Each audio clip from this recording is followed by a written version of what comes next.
사람이 이 세상을 태어나서 살다가 어떻게 예수 그리스도를 믿고 구원의 자리에 이르게 되는가? 전도 폭발이라고 하는 전도 방법을 마련해낸 그룹과 그리고 여러 선교단체에서 성경을 정리하고 있는 그룹들은 크게 인간을 바울형과 디모데형 이렇게 두 가지로 분류를 하곤 합니다. 바울 사도는 오늘 우리가 본문에서 읽은 것처럼 그 이전에는 죄악된 삶을 살다가 예수 그리스도를 만나는 아주 급격한 사건에 의해서 그의 인생이 아예 송두리째 바뀌어버린 사람이다. 이런 사람을 바울형이라 그런다. 그러나 반면 디모데 형은 어릴 때부터 교회에서 신앙생활을 했다가 모태신앙이라 흔히 말할 수 있겠죠.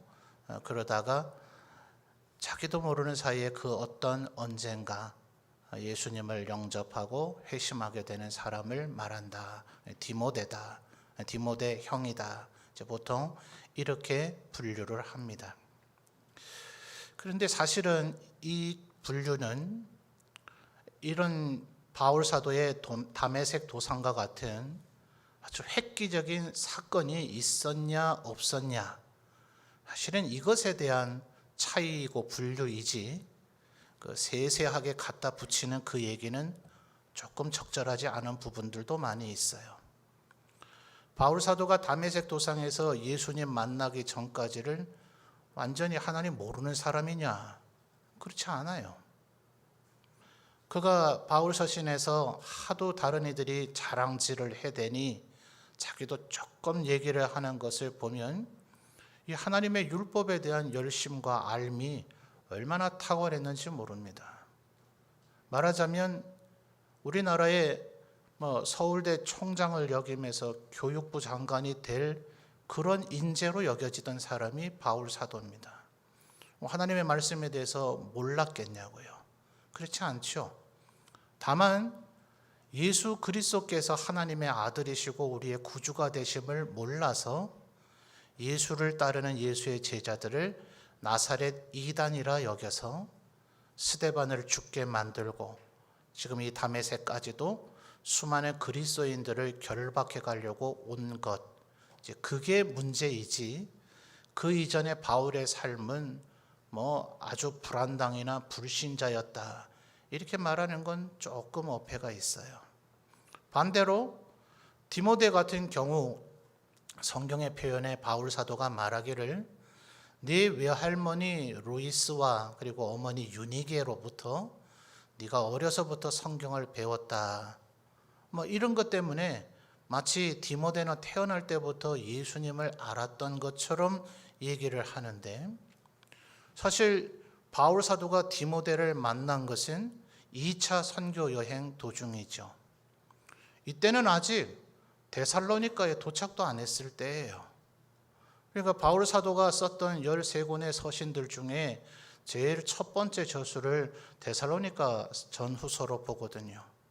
근데 이 이고니온 루스드라 더베 지역에서 디모데를 만나 그를 제자 삼고 동행을 해서 이제 바다를 건너서 마게도냐 지역의 빌립보 거쳐서 데살로니가로 가게 되는 거예요. 그리고 나서 그 데살로니가를 떠나서 아마도 고린도에 체류하고 있을 때 쓰지 않았겠나, 이렇게 학자들이 정리를 합니다. 그러니 디모데를 만났을 때는 아직 신약 성경 대부분이 기록되기도 전이고 사도행전도 아직 완성도 안 돼 있을 터이니 그가 외할머니와 어머니에게서 배웠다는 성경은 구약 성경일 가능성이 90% 이상이다. 이게 이제 신학자들의 논평이에요. 그러니 바울 사도는 예수님 모르다가 갑자기 다메섹 도상에서 예수님을 알게 된 사람이고, 디모데는 어릴 때부터 마치 모태신앙에서 자라난 사람이고, 요거는 조금 어폐가 있어요.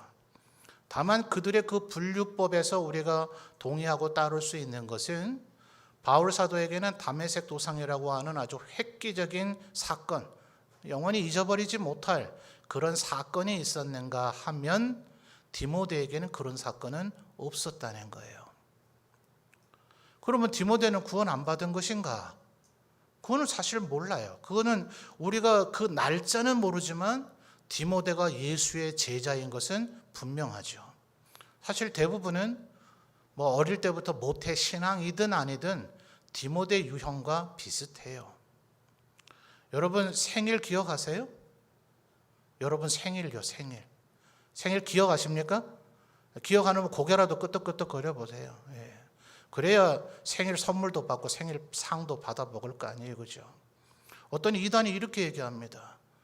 당신의 생일을 기억하십니까? 방금처럼 대답하시겠죠? 그러면 당신이 구원받은 날이 몇 년, 몇 월, 며칠, 몇 시인지는 아십니까? 이렇게 물어요.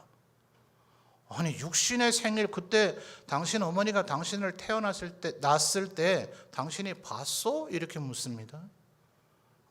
사실 봤을까요? 봤겠죠.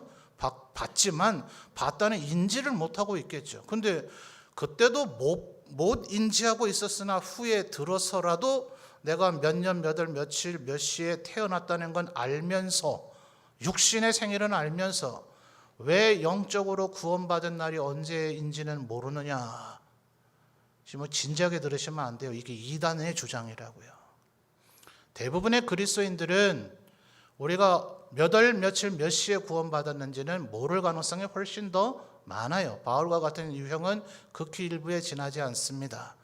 사실은 바울처럼이냐 디모데처럼이냐의 중요점은 획기적인 사건이 있었느냐 없었느냐가 아니라 그 이전과 그 이후에 그의 삶이 바뀌어졌느냐 하는 거예요. 그렇기 때문에 여러분이 바울과 같은 삶을 살아왔든 디모데와 같은 삶을 살아왔든 간에 상관이 없이, 또 여러분의 뇌리의 기억 속에 바울과 같은 아주 획기적인 이런 사건이 기억되거나 디모데와 같은 아무런 기억나는 흔적이 있든 없든 간에 우리는 그 어떤 형태로든 다메섹 도상을 통과해야 돼요. 그 아직 통과하지 않았다면 여러분은 본질적인 면에서 하나님의 백성이 아닌 것입니다. 자, 그러면 디모데는 언제 어떻게 그런 일을 겪었는지 우리가 알 길이 없으니 그가 무슨 어떻게 변화를 겪었는지 대조해서 살펴보기가 어렵잖아요. 그래서 주로 바울 사도의 사례를 가지고 살펴보는 겁니다. 자, 오늘 읽은 말씀의 21절을 한번 보십시오. 바울 사도가 다메섹에 지금 뭘 하러 왔는가? 21절은 아마 다메섹에 있는 수많은 유대인들 가운데 그리스도인들은 바울이 오고 있다 하는 얘기 들어서 아마 겁을 먹었을 거예요. 저가 스데반을 죽였다더니 우리도 죽이려고 하는구나. 아마 거기에 예수 그리스도를 아직 영접하지 않은 유대인들은 우와 신난다, 대제사장에게 공문을 받은 자가 이 나사렛 이단들을 다 잡으려고 온다 하면서 아주 신났을 거예요. 근데 21절을 보십시오. 듣는 사람이 다 놀라 말하되 이 사람이 예루살렘에서 이 이름을 부르는 사람을 뭐 하려던 자예요? 멸하려던. 멸이 뭐예요? 멸망, 사망, 아예 파멸시키는 것을 얘기합니다. 죽음에 이르게 하는 거죠. 또 여기 온 것도 그들을 뭐 해요? 결박하여 대제사장에게 끌어가고자 함이 아니냐. 이런 이유 때문에 온다고 들었는데 예수 믿는 자들을 다 죽이고 그들을 결박해 가려고 온다고 들었는데 왜 지금 엉뚱한 소리 하느냐, 이렇게 이제 기대하던 유대인들이 놀란 거예요. 자, 그럼 반대 입장에서 그리스도인들이라고 할 수 있는 사람들 중에 대표격인 아나니아는 뭐라고 인식하고 있었는가? 13, 14절을 한번 보죠. 자, 예수님께서 이제 바울에게 가서 안수해서 눈을 뜨게 해주라 하니까 아나니아가 가기를 꺼려합니다. 그러면서 13절에 얘기해요. 아나니아가 대답하되 주여 이 사람에 대하여 내가 그다음 뭐라 그러죠? 여러 사람에게 들었대요. 보통 한 명에게 들은 정도가 아니라 여러 사람에게 들었는데 그가 예루살렘에서 주의 성도에게 어떻게 했답니까? 적지 않게 해를 끼쳤다 하더니 여기서도 주의 이름을 부르는 모든 사람을 뭐 하려? 결박할 권한을 대제사장들에게서 받았나이다. 그런 자입니다, 바울이. 이렇게 지금 아나니아가 자기가 알고 있는 바울에 대한 것을 주님께 얘기하고 있는 거예요. 자, 이 그리스도인들이었던 이들이든 아니면 그리스도인들을 나사렛 이단이라 부르며 적대하고 있는 유대인들이든 바울 사도가 뭐하러 오는지에 대한 견해는 정확하게 일치하죠. 뭐하러 온다는 거예요? 죽이러 온다는 거예요. 죽이고 멸하고 결박하기 위하러 오는 것이 사울이다, 이렇게 알고 있는 거예요. 자, 9장 1, 2절로 한번 가볼까요?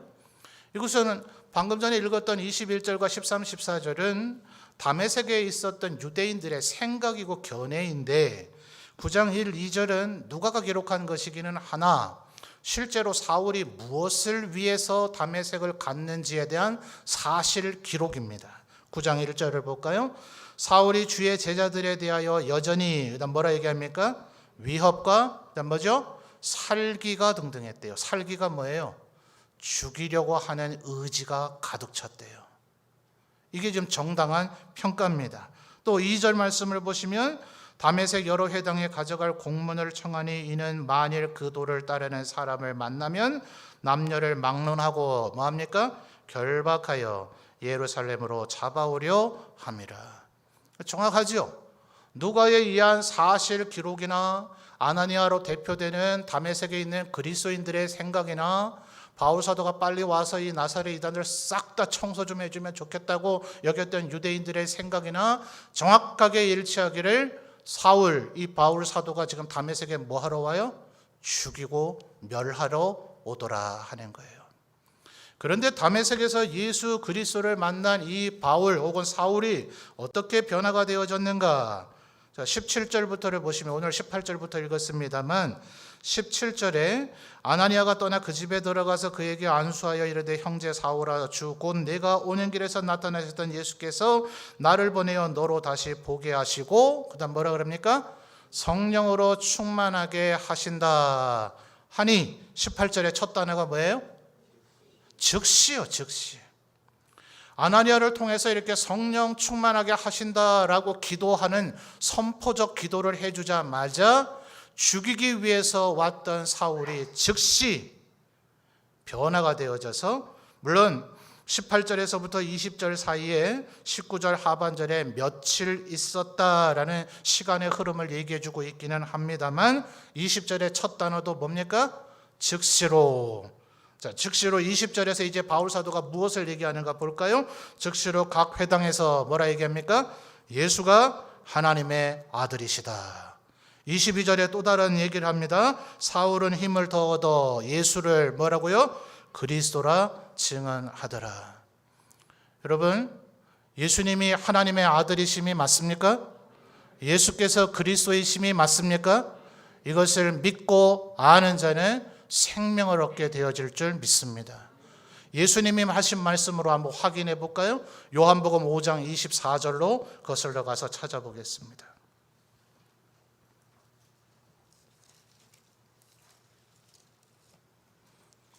요한복음 5장 24절입니다. 찾으신 분 아멘요.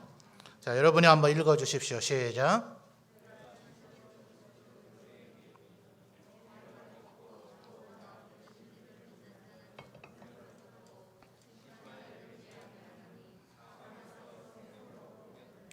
아멘. 자, 하반절의 마지막 단어들이 뭐라 얘기합니까? 어디에서 어디로 옮겼어요? 사망에서 생명으로 옮겼느니라. 뭐 하는 자가요? 중반절에 보니 내 말을 듣고, 예수 그리스도의 말씀이죠. 예수 그리스도를 통한 말씀을 듣고 또 나를 보내시니, 누굽니까? 예수님을 보내시니는 성부 하나님이시죠. 그 하나님을 믿는 자는 영생을 얻었기 때문에 심판에 이르지 않으니 그는 사망에서 나와 어디에 들어갔어요?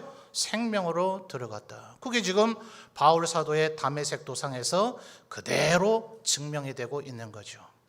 그는 이전에 죽이기 위해서 왔고 죽이고자 하는 삶을 살았던 그가 예수 그리스도를 만나자, 다메섹 도상에서 생명의 주를 만나자 그는 예수는 하나님의 아들이시다, 예수는 그리스도다 라고 증언하면서 사람의 생명을 살리는 일을 하더라 하는 거예요. 여러분, 사람이 말을 하면 누가 제일 먼저 듣는지 아십니까? 자기가 제일 먼저 들어요. 그래서 자기의 입으로 예수는 하나님의 아들이시다, 예수는 그리스도라라는 생명의 사역, 생명을 살리는 말을 선포하고 말하고 간증하고 증언하는 것은 자기의 영혼을 살리는 일이 됩니다. 남을 죽이는 일, 남을 비방하는 일, 뒷담화하는 일, 저주하고 하는 일을 자꾸 일삼는 것은 첫째, 자기를 죽이고 그 말을 듣는 자를 죽이고 그 말의 대상이 되어지는 자를 죽이는 삼중의 살인의 효과를 가져오게 됩니다. 그래서 지금 바울 사도가 지금까지 뭐 했어요? 죽이는 일을 해온 거예요. 죽이는 일을 하다가 예수 그리스도를 만나더니 이제는 생명의 일, 살리는 일을 하더라는 거예요. 내 다메섹 도상이 어딘가, 나는 다메섹 도상을 통과했는가, 그거 고민할 것 없이 우리는 바울형이든 디모데형이든 획기적인 우리의 인생에 기억되어지는 사건이 있든 아니면 디모데처럼 전혀 기억나지 않는 그런 사람도 있을 수 있으니 그런 것을 찾고 따질 필요가 아니라 내가 지금 사망의 영역에 속해 있는가 생명의 영역에 속해 있는가 그거 보면 안단 말이에요. 내가 여전히 남 뒷담화하고 남 비방하고 저주하는 말을 즐겨 하거들랑 나 아직 다메섹 토상 통과하지 못했구나, 다메섹 근처까지도 오지 못했구나 하는 거 알면 돼요. 극소수의 예수 그리스도를 믿는 이들이 남들이 뒷담화를 하게 되면 제 앞에서 그런 얘기 하지 마십시오. 저랑 그런 얘기 할 것 같으면 앞으로 저를 만나지 마십시오. 입 다무십시오. 이렇게 그 사람의 입을 딱 막아버리는 사람들을 제가 극소수 만나봅니다. 이런 사람이 생명을 살리는 사람이에요. 좋다고 거기에 맞장구 치고 뒤에서 남을 난도질 치고 입으로 살인하는 사람들, 그게 다 지금 사망의 영역에 머물러 있는 거예요. 그래서 다메섹 도상을 통과한 것이 아닙니다. 여러분, 우리들이 가만히 있으면 생명의 일을 하는 게 아니에요. 우리가 예수 그리스도를 믿어 구원받았다 하더라도 죽음의 터널을 통과해서 하나님 나라를 가야 되기 때문에 우리 인생은 가만히 있으면 영원히 사는 게 아니라 이 세상에서는 일단 죽어요. 그러니까 가만히 있으면 나는 그런 나쁜 일은 안 해요, 나쁜 말은 안 해요, 나는 아무것도 안 해요, 아무것도 안 하면 여전히 사망인 거예요. 적극적인 생명의 영역의 일을 감당해야만 그나마 우리의 영혼과 우리의 삶이 생명의 영역에 속해 있게 되는 것이지, 나는 악한 일을 안 한다, 나는 미워하지 않는다, 남을 정죄하지 않는다, 그 안 하는 것으로는 우리가 생명의 영역에 속해 있는 게 아니라고요. 아무것도 안 하면 여전히 우리는 사망의 영역에 속해 있는 것이다. 주께서 우리를 부르셔서 영원한 생명을 주셨을 때는 우리를 향해 기대하는 바가 있다 하는 거예요. 고린도후서 5장으로 한번 가볼까요? 고린도후서 5장 17절부터를 살펴볼 건데요, 이것이 바로 오늘 우리가 예배 중에 불렀던 찬양의 가사에 영감을 준 성경 구절입니다. 고린도후서 5장 17절 말씀. 내가 예수 믿고서 죄 사함 받아, 그다음 뭐라 그래요? 나의 모든 것 다 변했네. 아까 우리 부른 421장 1절의 찬양 가사 아니에요. 어떤 성경 구절이 이 영감을 줬는가? 자, 고린도후서 5장 17절 여러분이 한 번 더 읽어보실까요? 시작.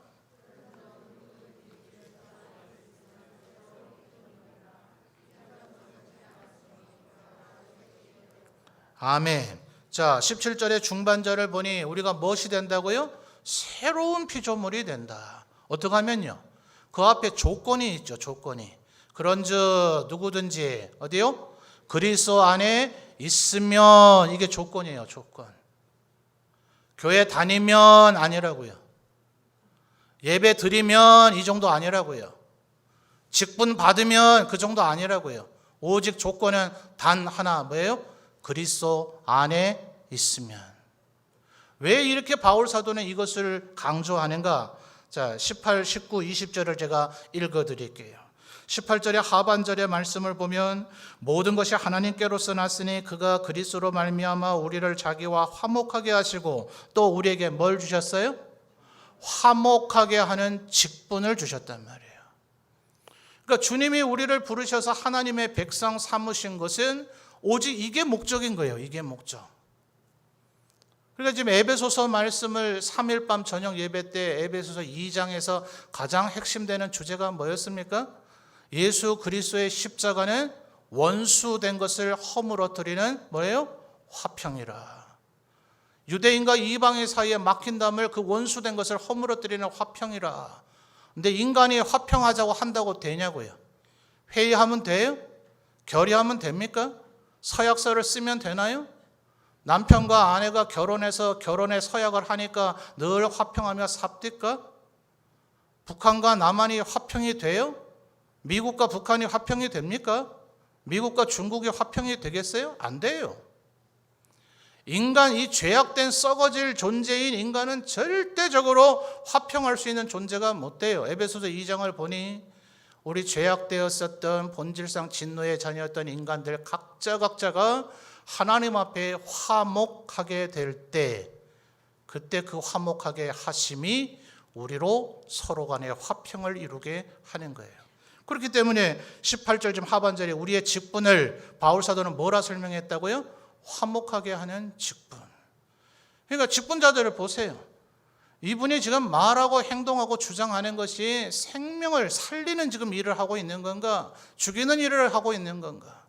누군가에게 지금 생명을 공급하고 그의 영혼을 살게 하고 그를 하나님을 닮게 하고 성령 충만하게 하는 일을 하려고 하는 것인가? 아니면 사람의 기운을 꺾고 정죄하고 저주하는 그 사람의 귀를 꺾는 그런 일을 하려고 하는 것인가? 그 사람이 지금 무엇에 몸을 담고 무엇을 힘쓰고 무엇을 주장하고 있는지를 보면 여전히 사망의 영역에 머물러 있는지 이제는 생명의 영역에 머물러 있는지를 알 수 있다는 거예요.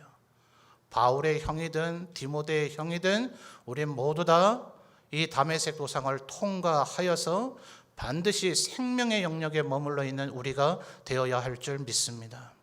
근데 여러분, 이게 의미적으로 말이에요. 다메섹 도상이라 하는 것을 구원을 여러 번 받아야 된다는 의미로는 말하면 안 됩니다. 잘 이해하고 좀 들으십시오. 똑딱이. 구원을 여러 번 받아야 되는 것이 아니라 그랬어요.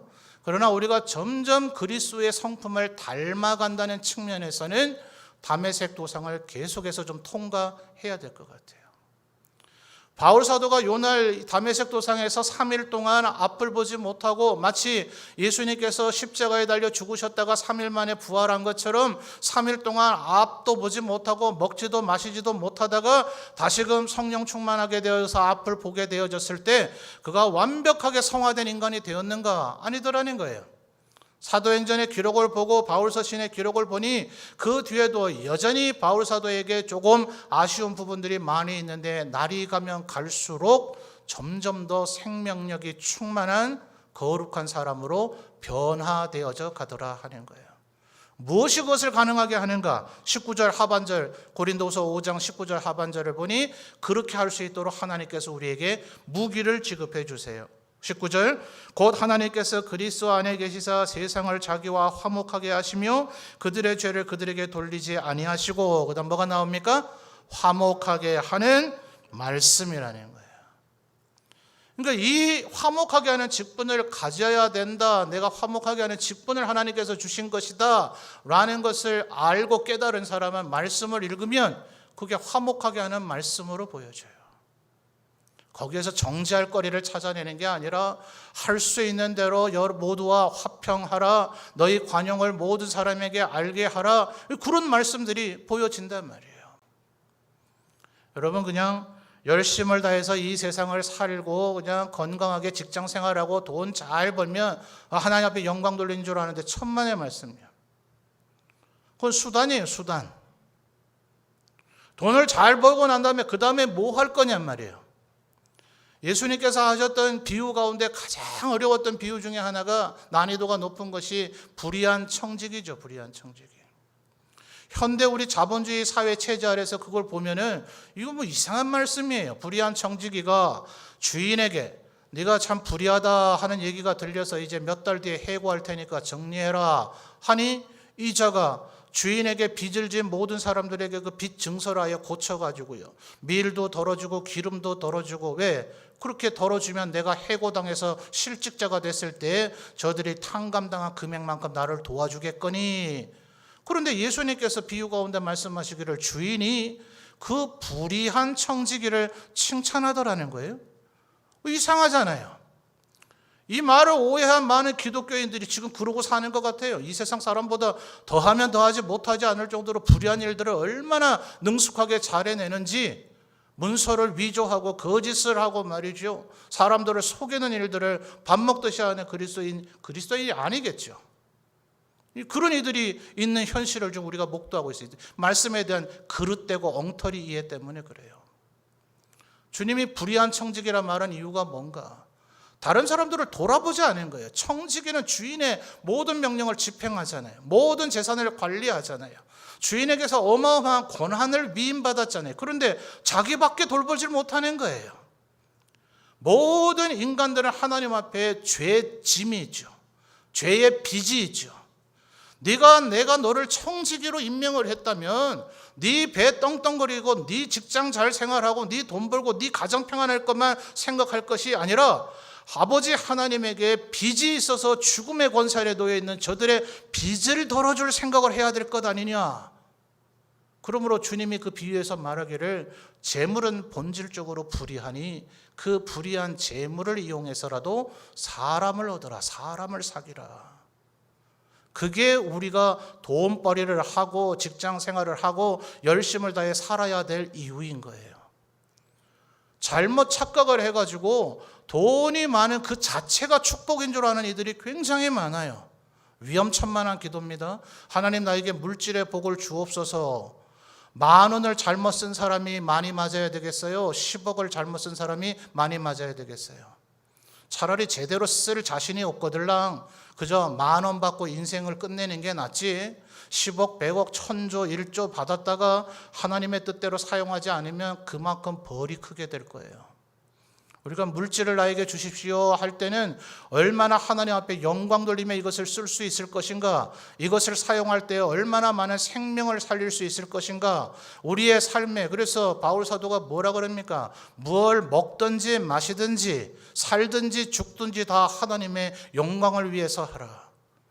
우리가 언제나 우리의 머릿속의 생각이 내가 지금 이 사안에 대해서 이걸 어떻게 결정해야 사람의 생명을 살리는 결정이 되겠는가, 이 일에 대해서 저 사람을 어떻게 대해줘야 저 사람의 영혼이 지금 살아나게 되겠는가. 이 교회 안에 신앙이 아주 완벽하고 거룩한 성인들만 있습니까? 불신자들도 있고 이제 초신자들도 있고 예수를 오래 믿는 듯 하기는 했으나 시험에 든 자도 있고 범죄한 자들도 있고, 자, 그들을 정죄하고 내쫓고 죽일 거예요, 아니면 살릴 거예요? 그 사람이 생각을 하고 사역을 하는 그 모든 그 초점과 관심이 생명에 있으면 그 사람은 다메섹 도상을 통과하게 맞을 것이고, 자기는 마치 하나님이라도 된 것 마냥 의로운 영역에 있는 것 마냥 다른 사람을 죽이고 정죄하고 비난하고 하는 자리에 서 있으면 그 사람은 아직 다메섹 도상을 통과한 것인지 의심을 해봐야 된다는 거예요. 여러분, 하나님의 백성으로서 주님의 사역을 할 때에 언제나 우리는 너무 사역하려고 거기 집중할 필요 없어요. 20절 하반절을 한 번 더 볼까요? 그러므로 우리가 그리스도를 대신하여 사신이 되어 하나님이 우리를 통하여 너희를 권면하시는 것 같이 그리스도를 대신하여 간청하노니. 그다음 뭐라 그래요? 너희는 하나님과 화목하라. 명령이에요, 명령. 바울 사도의 명령. 하나님과 화목하지 않은 채 교회 일을 내가 한번 돌아보겠다 하는 사람들이 언제나 교회에 불화를 일으켜요. 불협화음을 일으키고 문제를 일으키고, 난 누구 때문에 이제 교회 안 올래 이렇게 만들어 버리고 교회의 사람들을 등지게 만드는 일을 해요. 왜 그래요? 하나님과 화목하지 않아서 그래요. 그의 심령이 굳어져 버리고 그의 영혼이 죽어져 버리고 하나님 앞에서 본인의 죄가 있는데도 불구하고 자신을 지금 돌아보지 아니하고 남을 비난하고 정죄하고 있으니 하나님의 생명의 능력의 역사가 전혀 나타나지 않는단 말이에요. 그러므로 교회 중한 직분을 받은 자들은 생업을 좀 줄이면서라도 하나님과 화목하기 위한 내 목숨을 걸어야 돼요. 예배 자리 늦거나 지각하면 안 되는 거고, 중직자가 가끔 예배 지각하는 거 볼 때 제가 경악을 금치 못하겠어요. 옛날에 연세 많은 목사님들은 그러면 이렇게 세워서 예배 드리게 했다던데, 저도 한 60대 후반 되면 그렇게 해볼까 요즘 고민 중입니다만, 예배 자리에, 기도의 자리에 중직자는 화목하게 하는 직분을 받았으니까 더 목숨 걸고 열심히 해야 되죠. 말 한마디 한마디가 중직자가 되면 될수록 더욱더 생명을 가지고 사람을 살리는 일을 하도록 해야 되죠. 뭐 지금 평신도들이나 서리집사님들은 우린 아닌가 보다. 아닙니다. 지금 다메섹 도상을 통과했느냐 얘기예요. 여러분이 예수 그리스도를 아느냐 하는 얘기예요. 여전히 여러분의 사고와 여러분의 말의 습관과 삶의 습관이 사망의 영역에 있으면 다메섹 도상을 통과한 것이 아니다. 때로 비록 불완전할지라도, 때로 온전하지 못할지라도, 어쨌든지 그의 말과 행동이 조금 미련하고 어리석을지라도 그의 본심이 보아하니 지금 생명이 있구나, 어찌하든지 누구라도 좀 살리고 세워주려고 하는 데 있구나 하면 그가 바로 예수 그리스도를 아는 자다 하는 거예요. 여러분, 우리가 예수 믿은 지 세월이 되면 바뀌어야 되죠. 점점 더 바뀌어야 돼요. 열왕기상 1장을 보면 나중에 여러분 집에 가서 찾아보세요. 다윗의 마지막 노년의 모습이 나타납니다. 30세의 왕이 돼서 이제 70세에 하나님의 부르심을 받은 다윗이 일생의 어떤 면에서 아마 유일한 오점이 밧세바와 범죄한 걸 거예요. 열왕기상 1장을 보니 다윗 왕이 70이 되어 이제 돌아가실 때가 다 되었으니 연세가 많아서 그런지, 또 고대 사회에는 지금보다 난방도 제대로 안 되고 더 춥고 그랬지 않았겠어요? 그러니까 이불을 덮어도 춥지 않더라, 성경에 아예 기록이 되어 있어요. 우리나라에도 이게 여성들의 인권을 아주 모독하는 안 좋은 습관인데, 옛날에 난방을 해도 되지 않으니 노인 어르신을 위해서 젊은 여자를 첩으로 들이는 일이 있었어요. 우리나라에도 동녀라 그러죠. 겨울 동자에 계집 여자를 써서 난방을 아무리 해도 이 어르신이 연로 하셔서 몸의 체온이 떨어지니 젊은 여성을 아예 끌어안고 자게 함으로써 그 체온이 난방의 기능이 되도록 한 거예요.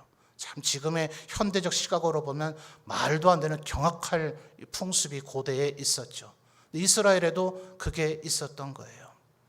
다윗 왕이 원한 게 아니고 신하들이 이 다윗 왕께서 워낙 연로하셔서 몸에 이 온기가 생기지를 않으니 그들이 전국에 포고령을 내려서 젊고 아름다운 처녀를 구해다가 다윗 왕께 드렸더라. 짧은 4절 가운데 이 수넴 여인 아비삭이라고 하는 여인이 심히 아름다웠다는 표현이 2번이나 강조가 돼요. 여러분, 다윗 왕이 아주 심지가 굳었다 하더라도 연로하시다 보면 조금 판단력이 흐려질 수도 있지 않아요? 그리고 남자들이 심히 아름다웠다 이러면 여기에 또 전력도 있는지라, 밧세바하고 범죄했던 전력도 있는지라 헷가닥 할 수 있지 않아요? 그 여인이 수발드는 거, 음식이나 이부자리 깔아주는 이런 수발드는 것은 다윗이 받았으나 다윗이 수넴 여인 아비삭과 동침하지 않았더라. 여러분, 사람이 변해야 되는 거죠. 젊을 때 실수하지 않고 좀 미흡하지 않은 사람이 어디 있어요? 과거에는 우리가 사망의 길을 걸었을지라도 이제 다메섹 도상을 통과해서 예수 그리스도가 하나님의 아들이시고 그분이 그리스도라는 걸 알았으면 그분을 듣고 그분에 대한 얘기를 듣고 그분을 보내신 이를 믿었으면 이젠 사망에서 나와 생명으로 옮겨가야죠. 제가 우리 교회를 오기 전에 한 6개 교회에서 부교육자 세월을 보냈습니다. 교회마다 있는 곳이 한 2년, 3년 이렇죠. 우리 교회는 이제 와서 한 10년을 넘게 있는데, 저야 성도들을 대부분 교회에서 예배 드리고 아주 경건한 모습으로 보니, 제가 이제 언제 그런 일이 있었어요. 아무개는 참 경건하고 저렇게 참 인내심도 좋고 성실하고 하나님의 일에 충성스럽고 저렇게 믿음이 좋네요, 이렇게 얘기를 했더니 저야 그분에 대해서 많이 압니까? 극히 일부를 아는 거죠. 근데 그에 대해서, 그의 인생에 대해 속속들이 아는 분이 피식 하고 비웃더라고요. 목사님이 그 사람의 인생을 몰라서 그럽니다. 젊을 때 어쨌는지 몰라서 그럽니다. 저 그걸 충격받았어요. 그분이 젊을 때 그랬다는 것도 충격이고 그걸 또 나한테 일러주는 것도 충격이고, 그런데 한 발짝 물러나서 생각해 보니까 젊을 때 그랬던 분이 지금 아니라는 게 얼마나 기적이에요. 아닙니까 여러분? 아니, 이 자리에 있는 분들도 나이는 천차만별이지만 제법 다들 이제 인생을 좀 살 만큼 사셨을 거 아니에요.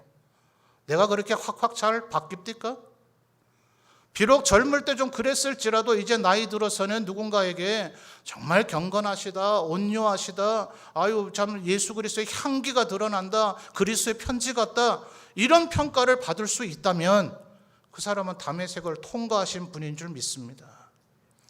근데 어떤 분은 보면 지금도 막 사람을 힘들게 하거든요. 그 사람과 말 섞기가 힘들고 그 사람 곁에 있으면 너무나 고통스럽고 말 한마디 한마디가 가시돋친 말에 남을 어떻게 그렇게 정죄하고 비난하는지 굉장히 힘들죠. 그러니까 목사가 말은 안 해도 또 옆에 있는 사람들이 목사의 표정을 보면 지금 누구 때문에 힘든지 알겠거든요. 얼굴 표정이 굳어지고 한숨 푹 쉬고 이러니까 목사님 좀 힘내이소 하면서 한다는 소리가 그 사람이 그래도 지금은 양반된 겁니다. 옛날엔 더했습니다. 아이고, 지금도 사람 힘들게 하는데 옛날에 더했으면 그 사람 도대체 뭐예요? 이 사람이 과연 다메섹 도상을 통과한 사람이 맞는가?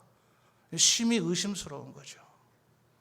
그러니 여러분, 이 다메섹 도상, 오늘 제가 말씀드리는 이 다메섹 도상은 구원을 지금 얘기하는 게 아닙니다. 구원을 여러 번 받아야 된다는 얘기가 아닙니다. 그 이전에 사망을 위해서 살던 그 정도의 수준에서 이제는 생명을 위해서 사는 그런 수준으로의 변화, 그렇기 때문에 거듭났다고 주님은 얘기하시고 새로운 피조물이라고 얘기하고 계시잖아요. 우리가 날마다 새로운 피조물, 거듭난 인생이 되어야 할 줄 믿습니다. 여러분, 오늘 우리가 읽었던 본문 말씀으로 다시 한번 돌아오죠. 사도행전 9장 말씀을 다시 한번 보시면 7절 말씀, 사도행전 9장 7절입니다.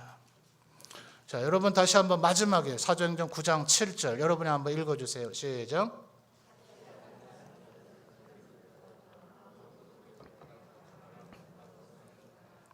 자, 바울 사도가 다메섹에 자기 혼자 간 게 아니에요. 지금 7절에 보니 같이 가던 사람들이라고 얘기하고 있죠. 근데 이들이 분명히 소리만 듣고 아무도 보지 못했지만 말을 못하고 서 있어요. 지금 굉장히 당황해 있는 상황이죠. 그런데 여러분, 지금 우리가 18절에서부터 22절까지 읽었습니다만 바울 사도만 지금 변화됐죠. 그러니까 바울 사도를 두려워하던 아나니아 같은 사람들이 이 사람 우리 죽이려고 오는 건데, 바울 사도가 와서 그리스도인들을 싹 잡아가 줄 거라고 기대하던 사람들이 아니 이 사람이 결박하고 멸하러 왔다가 왜 이런 엉뚱한 소리를 하지? 왜 예수가 그리스도라고 얘기하지? 다 그렇게 당혹했으니 지금 이 7절에 같이 가던 사람들은 전혀 변화가 있었던 거예요? 없었던 거예요? 없었던 거예요. 왜 그럴까요? 분명히 지금 같이 가던 사람들은 7절 보시면 소리는 들었대잖아요.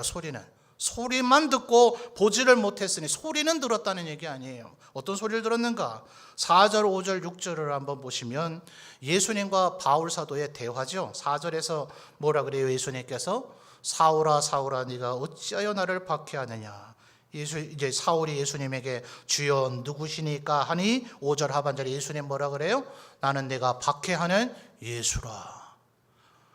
이걸 만약 바울 사도와 같이 갔던 이들도 들었다면 예수님이 하나님의 아들이시구나, 예수님은 그리스도이구나 라는 걸 이들도 알았어야 될 거 아니에요. 근데 왜 이들에겐 이런 변화가 나타나지 않았을까요? 7절을 다시 보십시오. 같이 가던 사람들은 뭐 했어요? 뭘 들었어요? 뭘 들었어요? 소리라고요. 소리. 제가 지금 뭐라 그랬게요?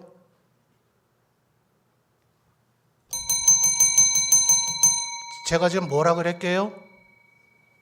알아들은 분 아무도 없으시죠? 이런 게 소리입니다. 같이 가던 사람들은 지금 말씀을 듣고라고 얘기하고 있지 않죠? 소리를 들었다. 그래서 예수님께서 자주 말씀하시는 것이 들을 게 있는 자는 들으라 하시는 거예요. 여러분, 어느 길을 갈까요? 저 문경세자 한 1관문 정도 올라가면 우리에게 다메섹 도상이 될까요? 아니요. 하나님의 말씀 앞에 섰을 때가 다메섹 도상이란 말이에요. 화목하게 하는 직분을 우리에게 주시고 그 직분을 감당하기 위해서 화목하게 하는 말씀을 주셨으니 이 생명의 말씀, 살리는 말씀, 영생의 말씀, 진리의 말씀을 들었거들랑, 소리를 들은 게 아니라 말씀을 들었거들랑 이제 생명의 일에 좀 종사하시란 말이에요. 다른 사람을 할 수 있는 대로 살리고 다른 사람 용서하고 다시금 범죄했을지라도 주님 앞으로 돌아오게 만들고 사람 정죄하고 비난하고 해서 교회에서 다 쫓아내고 나면 여기 남아있을 사람이 누가 있어요? 본인은 남아있을 수 있을까요? 주님이 과연 용납하시겠어요? 우리 모두 다가 주님이 용서해 주지 않으시면 단 한 명도 이 자리에 주님 앞에 어떻게 나올 수 있겠어요? 주께서 휘장을 찢어 주셨으니 담대히 나와 주님 앞에 감히 나와서 지금 예배를 드리는 거 아닙니까? 이게 예수 그리스도의 십자가임을 알진데 할 수 있는 대로 용서해야죠. 할 수 있는 대로 살려야죠. 어떻게든 예수 믿게 만들어야죠. 선을 끊고 사망의 선언을 해버리면 그 사람이 예수 믿을 수 있겠냐고요. 여러분, 우리는 한 번 다메섹 도상을 통과하는 것으로 되는 것이 아닙니다. 내가 과거에 다메섹 도상을 통과한 경험이 나 있는 것 같다. 나는 이제 예수를 온전히 아는 것 같다. 제발 좀 그 교만을 버리십시오. 바울 사도가 바나바하고 심하게 다투더라고요. 고린도에서 스스로의 지식을 뽐내고 아덴이죠. 고린도가 아니고 죄송합니다. 아덴에서 지식을 뽐내고 교만하게 논쟁하고 언쟁을 벌이니 구원의 역사가 안 일어나더라고요. 바울 사도는 그 뒤에도 얼마나 많은 다메섹 도상을 통과했는지 모릅니다. 다시금 하나님의 말씀을 듣고 생명사역, 생명을 살리는 일, 영혼을 살리는 하나님의 사람, 성령의 사람이 다 되시기를 주님의 이름으로 축원합니다.